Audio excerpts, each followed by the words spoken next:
You're listening to the Bulldog Insider Podcast, sponsored by Essentia Health.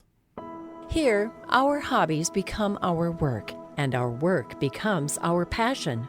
But when joint pain or injuries keep us from doing what we love, it can affect our entire way of life. That's why we meet these challenges head on. Whatever your good day looks like, we'll find it together. This is Essentia Health Orthopedics and Sports Medicine, like nowhere else. Visit essentiahealth.org.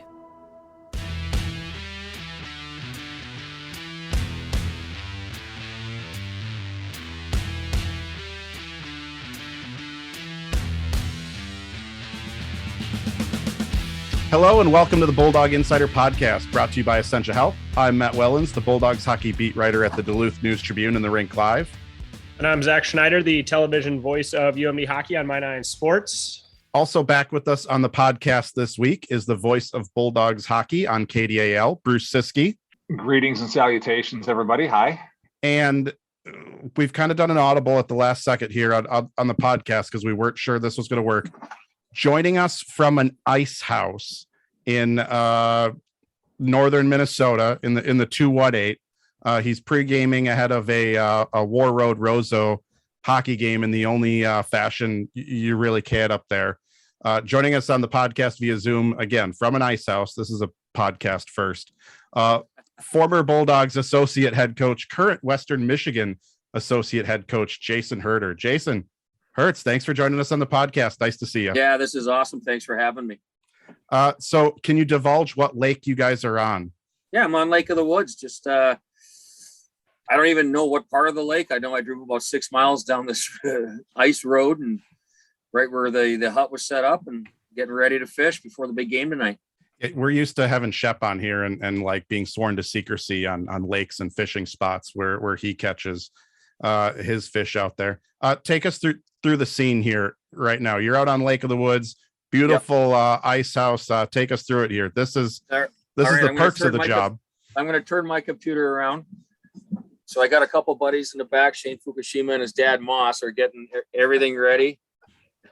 We got the ice stuff going in, and we're getting some propane done. And over here is I'm against the wall, so you can't see much. But I drove out this morning, and last night we watched a hockey game on the big screen in here, and they did a little fishing. I did a little cutting video, and we had some mashed potatoes and meatloaf for dinner. How often have you been able to mix ice fishing with recruiting trips in your career? A lot. And that's no, I have. And Coach Sandlin and my current boss were the same on that. They know how rigorous stuff is. I know Sandy used to tell me stories about when he'd go up to Saskatchewan recruiting. They had alumni out in southern and no, I wouldn't call it northern Saskatchewan, but between Regina and Saskatoon, and he'd stay there. And in that area, you could go 3 hours either way. And when you're watching junior hockey, you don't have to be there till 7 p.m. at night, right? So what happened a lot is he'd get up in the morning, he'd go duck hunting with his buddy or deer hunting or do something. So you actually get a little downtime while you're spending so much driving time. So I've been fortunate. My boss now, because we played Duluth this weekend, he let me leave Sunday morning because he knew I wanted to watch this game. He let me leave Sunday morning so I could spend a couple of days with my family. Then I drove up last night a day early to get some ice fishing in, probably my only time to ice fish this year. So I wanted to take advantage of it. I'm actually doing, with permission from my current boss, I'm doing a Zoom call from this exact same spot with our team tomorrow morning going over special teams. How different is that, Hertz? I mean, you might have been able to, sneak in some ice fishing or some hunting in years past, but over the last couple of years with Zoom becoming so much, all of us becoming so much more knowledgeable about that. Now you're able to actually coach from out there too, whereas maybe years past it was a phone call here or there to one or two guys, but now you can run a meeting for the special teams from the ice house. Yeah, you know what? That's good and bad in my opinion. It's obviously handy. But I also think I'm a big personal connection guy. And when you're doing meetings with your team, the guys need to believe you and they need to see your passion in it and they need to trust you. And it's not always portrayed over a video conference. But when in dire straits or when the opportunity arises and you need to use it, it's still a tool.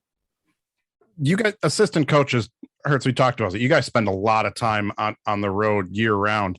Has Zoom allowed you guys to maybe connect better now with, have that full coaching staff experience instead of, maybe one, I'm thinking back to you and Lars and even you and Krause. Oftentimes you see with teams, there's one guy on the road, one guy home. Does Zoom allow kind of now for the whole coaching staff to kind of connect more? It would, if needed. It absolutely would. Like, I could share a screen and show a bunch of video to coach that I've been watching and still be able to maybe take some stuff off his plate so he doesn't have to watch so much and come up with a plan. Absolutely, that would work. I found that it helps with teleconferencing counts as a phone call to a recruit, where you can now have your strength conditioning coach, your head coach, your assistant coach, your hockey ops, whoever you want on the Zoom call at once, including the family, the advisor, and the player. And you could actually get face-to-face contact and as best you can. And I think that works out well. Jason, what are the emotions like for you coming back to, you've played the Bulldogs already once this year, but to be coming to Amsoil Arena this weekend with the Broncos, to be on that opposing bench in that opposing locker room, what are kind of the emotions like for you coming back to Duluth here? It's surprisingly not emotional. I'm in the same league, obviously very fortunate to have worked for two great coaches. I get to see my family. I love all the kids in our team, and I love all the kids I know off the other team. The guys decide the game. The coaches do not. We come up with plans, and the guys decide the game. I know that, after watching the Bulldogs last weekend, doing my part of my video, I didn't think that they played very well Saturday night, and I know they're going to be ready to go because I know my old boss, and I looked at it, it's the same thing. I was alumni in North Dakota. It was never emotional going back to, to Grand Forks to coach on a bench. It's the same to me. The kids decide the game. I'm just proud and happy to be surrounded by great people when I was in Duluth and now when I'm in Kalamazoo. So all I'm doing is basically expanding my I'm not going to call them connections, but the people that I get close to. So I have several friends in Duluth that are coming. They're going to support the Bulldogs like they should, but they're my friends and they want to come watch me coach. I'm like, why would you do that? I'd rather just meet you after for a beer. But that's just the way it is. It is for me anyway. Take us through the last maybe year and a half, 2 years for you, Hertz. I think people that know you and how connected you were to the UMD program after all the time you spent here know that was a tough decision to leave. And then the itch that clearly came back that led you to Western Michigan. What went through that kind of year and a half that you had away from college hockey, at least, and led you to your position now at the Broncos? Well, first and foremost, I mentally might have needed a break.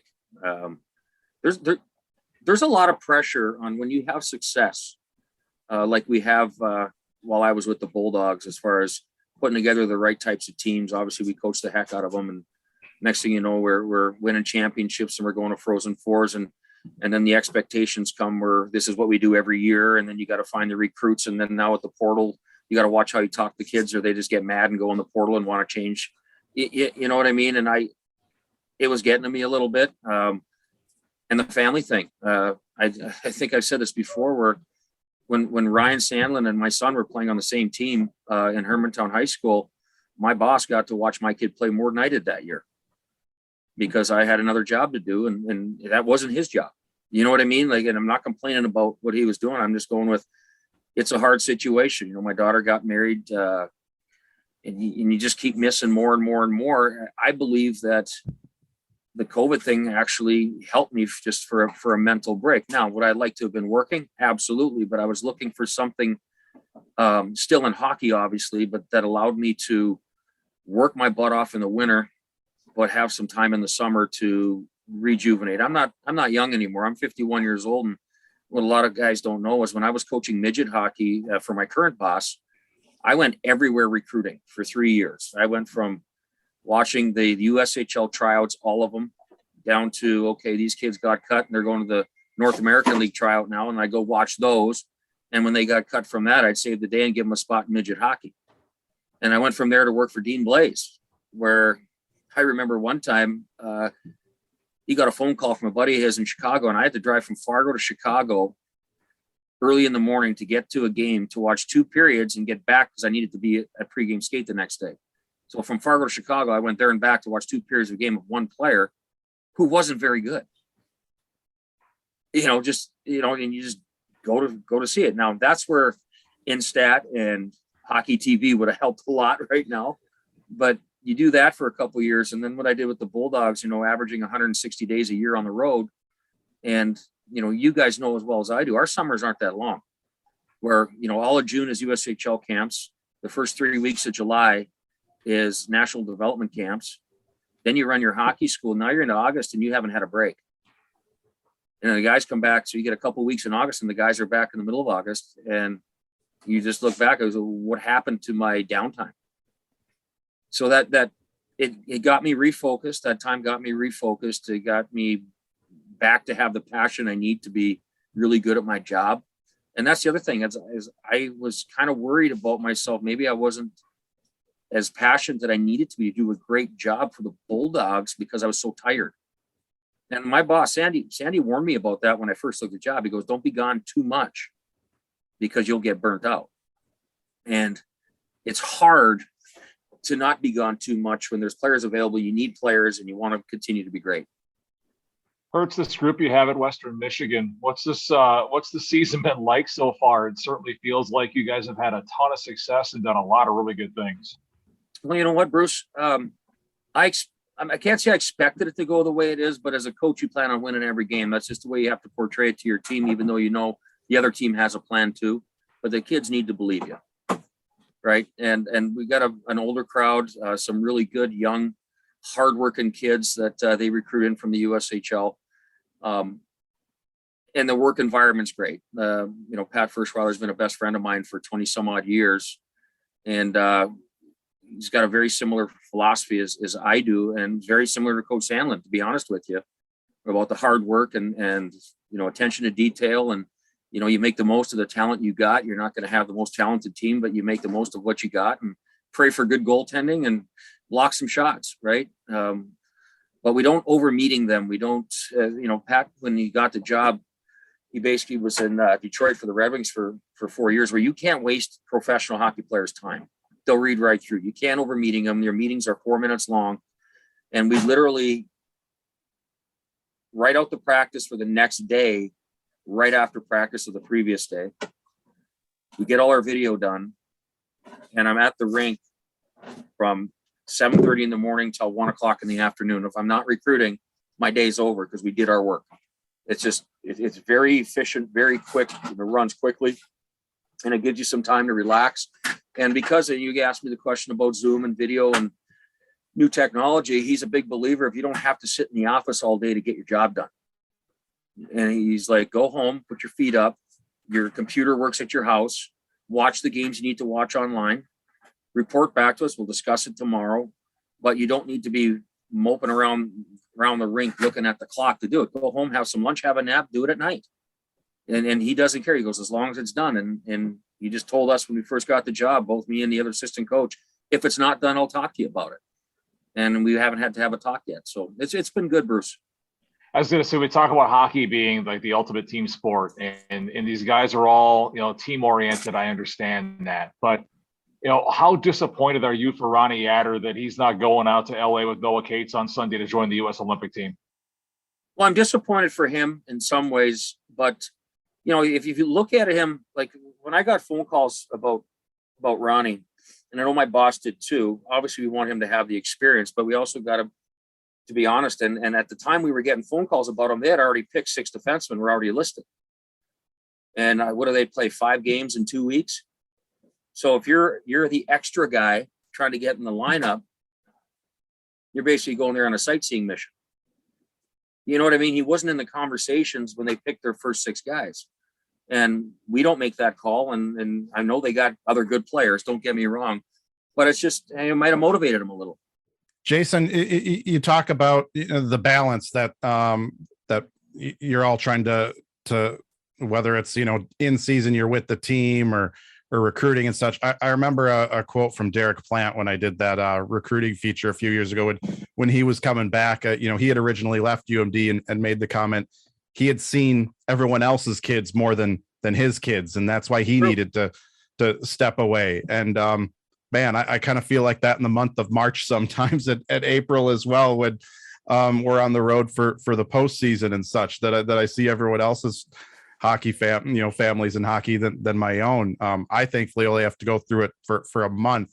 You guys a year. How have you been able to, again, the balance, head into Western now? How have you been able to balance time with your family back here in Duluth and Hermantown and being at Western? Because your family has really taken up roots here in the Duluth area from your 9 years working with the Bulldogs. Yeah, we love it there. I got a 40-acre farm just on the north side between Hermantown and Proctor. It's been tough in some ways, but really easy in other ways if you look at our schedule. And before I took the job, I had a long talk with Pat Ferschweiler, and our schedule worked out where I get a lot of time at home. The other thing that really helped out is the housing market in Duluth, where my daughter, I told them that I was going to be leaving, and I asked her plainly, I got a grandson now, and I said, why don't you sell your house? I imagine you'll make really good money in your house, and you come live on the farm. Bring your dogs and let them run, and they have a whole ensuite upstairs that they have. And so lo and behold, she sold her house in 3 days, moved into my house with her husband and my grandchild. So my wife has people around her at all times. And my wife works a lot of hours for Cirrus Aircraft. So she gets to work from home a few days, gets to see her grandson every day. And on her days off, she gets to watch him. And that's great. She's only flown out to Kalamazoo once because of our schedule. You look at it, my boss, before I took the job, was allowing me to, every time we're in North Dakota, St. Cloud, Duluth, you can stay a couple extra days or go there a couple extra days early. He goes, I can handle practice. You need to see your family. So over one of our breaks, it turned out that I got to go watch Jacob play at Bethel. So that worked out great, where I got to go watch my own son play and then take him out for dinner after. And he's old enough, I could even drink a beer with him. And it was just, our whole family went down. It was a lot of fun. So it's working out right now. You look at the schedule this week. I'm back. Let me see. I got back Sunday. I'm going to ice fish. We're going to play the Bulldogs. And then next week we go to Colorado College. I'm going to stay here for 3 days, go watch a couple of high school games. And I'm going to fly from Duluth to Colorado to meet the team. Going to fly back. They're going to go home, practice for a couple of days, and we're coming back to play St. Cloud. So I'm literally going to be around my house for 3 weeks. And then we got a couple of weekends and playoffs. And then who knows after that? Then maybe if we're there for a while, I'll have my wife fly down. But so far, so good. And we'll see what the future beholds, I guess. Yeah, it was funny you mentioned the future, because I imagine that you're not looking too much past Friday night against UMD. You might not be looking past this afternoon on how many fish you're going to catch. But I know the conversations you and I have had in the past, about maybe being a head coach one day, whether it's at the Division I level or another level of hockey. You've always said, do the job that you have right now, and those things will take care of themselves. But is that a goal of yours, or are you just focused still on what you're doing currently? Do you want to get back in that head coaching role ever? Is that in the cards for you? You know what? This depends on the situation and my family. Like I've never looked past it. If something comes up like Augustana or some new school or someone moving on or someone retiring, and I like the situation there, I'll definitely look into it, because financially it'd be crazy not to. I can also be totally honest and say, is it a passion that I have to be a head coach? No. As assistant coaches in a good situation, we have great jobs. Let's not kid ourselves. We make good money for what we do. And there's a lot of guys I know that have no desire to be head coaches. They're making enough money. They're not money chasers, and they like their situation. So it's an up in the air thing for me. Would I like to? Yes, because I think I do a good job. But then as a head coach, you're not on the road a lot. I'd have to find someone to go find me players, right? And that's not that easy to do at times. Do head coaches they don't get out ice fishing much during the season, do they? No, this is a bonus. This is a bonus for the assistants. And like Sandy and Firsch, you got to have the right head coach. Like Sandy would never tell me I couldn't do this as long as I got my job done. Even hunting after practice and coming back, making sure my work was done the next day. He doesn't care, but just get your job done. And I feel that I work really hard when I'm doing my job, and I play hard when it's time to play hard. You required to bring back some fish at all for Pat or anything like that? Mostly my wife. Okay. Back in Duluth, she goes, you came here to see the family and you're going ice fishing for a day. We need fish. So we'll see what happens. I got a lot of video work to do this afternoon. I'm probably not even going to be fishing. I'm just going to be hanging with my buddies in here and enjoying the afternoon before the game. Zach and Bruce, do you have any other questions you want to get in? I mean, we've talked so much about, the work-life balance for assistant coaches and you in particular, but for the student athletes, has that changed in your career from when you played to when you started coaching to now to make sure that they get time away from the rink, and time to enjoy being a college student as well as the athletes that they are, and then you get the best out of them on Friday and Saturday night as well. Oh yeah, it's always in the back of a coach's mind. I can tell you this, like we were even discussing after a long travel day down here, do we even skate on Thursday? Like it's a long day for those kids. Plus they're doing their homework on the bus, or they're doing it in the hotel, or they got a test the next day that we got like they got a lot of stuff on their plate. That's why we try and keep our practices short, quick. Don't waste their time with meetings and let them get out of the rink on their own accord, where we don't drown them and stuff. On the other side is similar to when I was talking to you about putting undue pressure on myself to be great every day, finding great players, and it's in your mind. You lose one. And it's like the guy that, shoots 110 on the golf course, but birdie's 18. On 17, he's about to cut his wrist, and then 18, he puts his wrist together after the birdie. He's like, when are we playing again? It's the same thing for assistant coaches. You lose a kid, you take it personal. And the bosses that have been around a lot, they just sit back and say, listen, there'll be more kids. There'll be more kids. And there always is. But at that point in time, you feel terrible and think that you didn't do a great job, and it's in your own head. So for the athletes, with the undue pressure of them wanting to make the next step, they have the same pressures we do, except it's multiplied by getting good grades, dealing with the social. We already have our social lives in play. We got wives, we got kids. Now with all that comes other pressures and stuff, but we're adults, we can handle it. These are all new pressures to them. As far as the pressure of the scouts coming in to watch me today, plus I got a test tomorrow, and we got Duluth coming in, right? Like those things play with the kids' mind. So we try and make a very professional type atmosphere where these kids understand, yes, it's just a game. And if you want to be great, just work your best at it. Like we try and take the pressures off them as much as possible. And you know what? Let's be honest. The guys that are watching these kids, they understand too.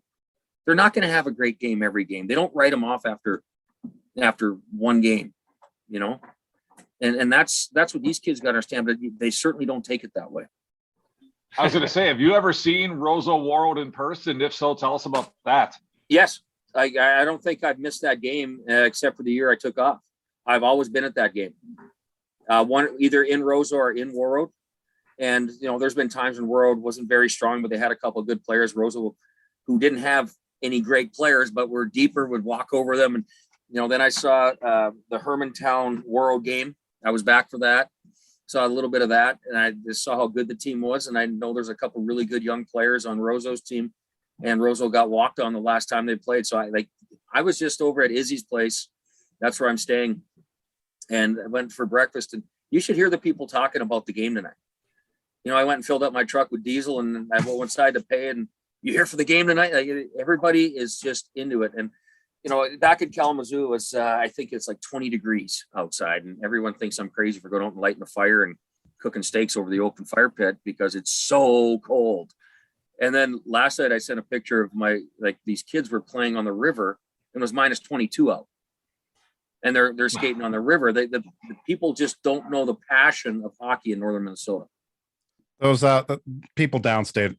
I'm gonna throw some Uper trash talk in here right now. Downstate, not as tough as the Upers.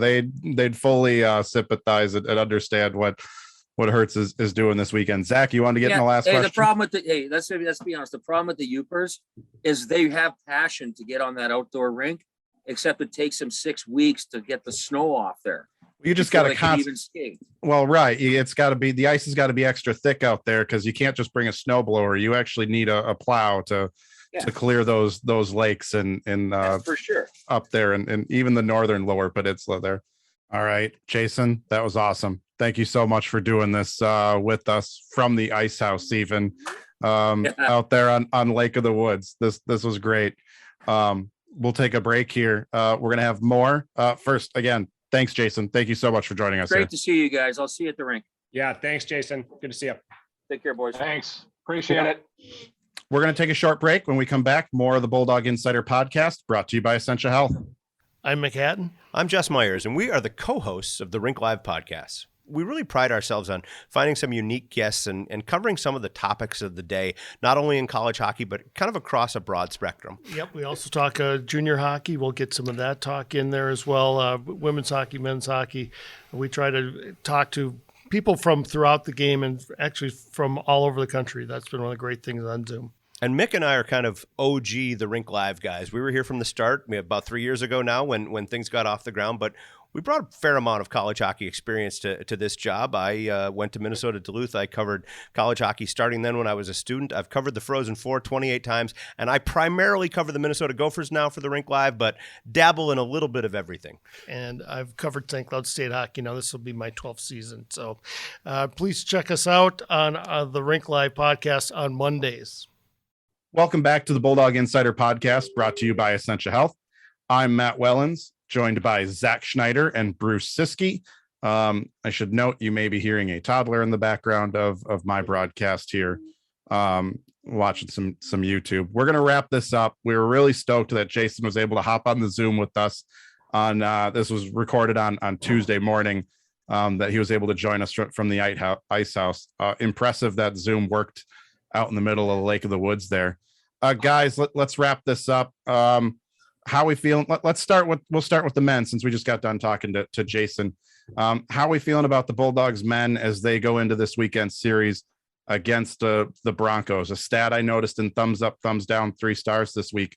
UMD has yet to sweep anyone in NCHC play. Their last sweep of a series was back in October, but they also haven't been swept either. Something no one else in the NCHC can say in conference play this year, as Western handed North Dakota its first sweep a week ago. Zach, we'll start with you. Your thoughts on the Bulldogs men heading into the series with Western? Well, we'll find out, right? I mean, this team is, I think I categorized them last weekend as a Jekyll and Hyde team all year long. They've shown that they can play at a really high level, and then they've shown that they can throw in a stinker or two, which was the case this past weekend after Friday night. I think you might have left that game and thinking this is a team that's putting the pieces together. Typical Scott Sandlin team, middle to end of January, he's starting to figure it out, got the lines where he wants them. And then they come out Saturday and kind of lay an egg with a chance to get a big sweep and another 3 points. So, it's just a consistency thing. They certainly have the capability to do it. If everybody's healthy, they've got the talent to do it. And now it's just a matter of, can you put those pieces together in back-to-back games, and come tournament time, they'll need to do that. But one off, they can play with anybody in the country. Bruce, anything to add? No, I think that's about perfect.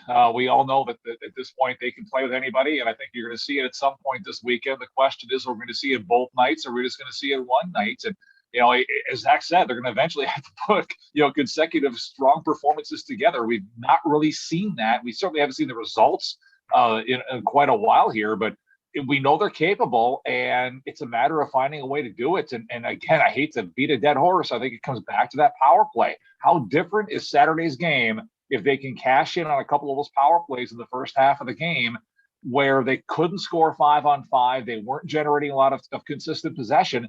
That's a different game if they score on the power play. How many times has that happened this year? They got to find a way. Real quick, the UMD women, man, did they further cement the goaltending nickname that everyone is throwing out there? JoJo Schobeck, 65 saves on 68 shots.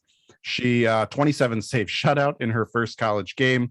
Bulldogs split with the Buckeyes without getting a point from their top line of Anna Klein, Elizabeth Shiger, and Gabby Hughes. Bruce, I'll start with you.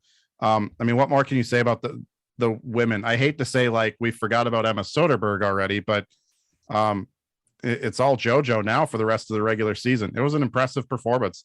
It really was. And, you wonder where they're getting these goalies from. And it's got to be Goalies R Us. There's got to be one somewhere that they're using. I don't know where it would be, but they keep finding these goalies and cultivating these goalies. And it's really, really impressive. I watched, as you did, Matt, as much as I could, the game on Friday. And they were finding ways, to keep pucks away from Joe in the first part of the game. But boy, did Ohio State crank the pressure up in the second half of that hockey game. And she was stout. She was very, very strong in her net. And it's a nice thing to see. I'm sure it gives the team a lot of confidence. I mean, they know what she's capable of. She's been with them for 2 years and practicing every day, but it's different when you see it in games. And that's got to give them a lot of confidence here going into these next few weeks, knowing they're not going to have Emma. Zach, anything to add there? Yeah, for sure. It was a game, a win against Ohio State that was kind of against the recipe. Like you said, the top three didn't have any points all weekend. You probably don't rely on JoJo to have a shutout against the Buckeyes in that spot, but she did. So a massive win that really kind of puts UMD now pretty firmly in the NCAA tournament picture, where they were on the bubble going into that weekend. And now they just need to continue beating the teams that they should, which starts this weekend against Mankato.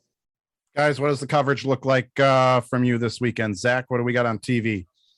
We've got the men's hockey games Friday and Saturday against Western Michigan. That'll be a lot of fun. It will include sometime during the broadcast me eating a lot of crow. I will put side by side my NCHC preseason ballot compared to the current NCHC standings, just to illustrate maybe how much of a surprise I think the Western Michigan success is. But that team is a really good hockey team, and it'll be a fun series. Bruce, what do we got coming up on KDAL? Somebody who's eating a lot of crow in his day. Zach, bring some salt. It'll help. We have both the women's and men's series, all 4 games, 3:00 Friday for the women, 7:00 Friday for the men, 6:10 a.m., 103.9 FM online, KDAL610.com via the KDAL app or iHeartRadio. And of course, you can get more Bulldogs hockey coverage from the Rink Live and Duluth News Tribune, therinklive.com, DuluthNewsTribune.com. Thanks again to Bruce and Zach for taking time to talk hockey with me this week. Bulldog Insider comes out every Thursday, and you can find us on Apple Podcasts, Spotify, or wherever you get your podcasts. Subscribe and rate us. Thanks to our sponsor, Essentia Health, for their continued support of the Bulldog Insider podcast. Again, a special thanks to Jason Herter for joining us from the Ice Castle on Lake of the Woods for the podcast this week. We will be back next week, probably not from an ice castle. But tune in. You never know what's going to happen out here. Thanks everyone for listening. Have a good week.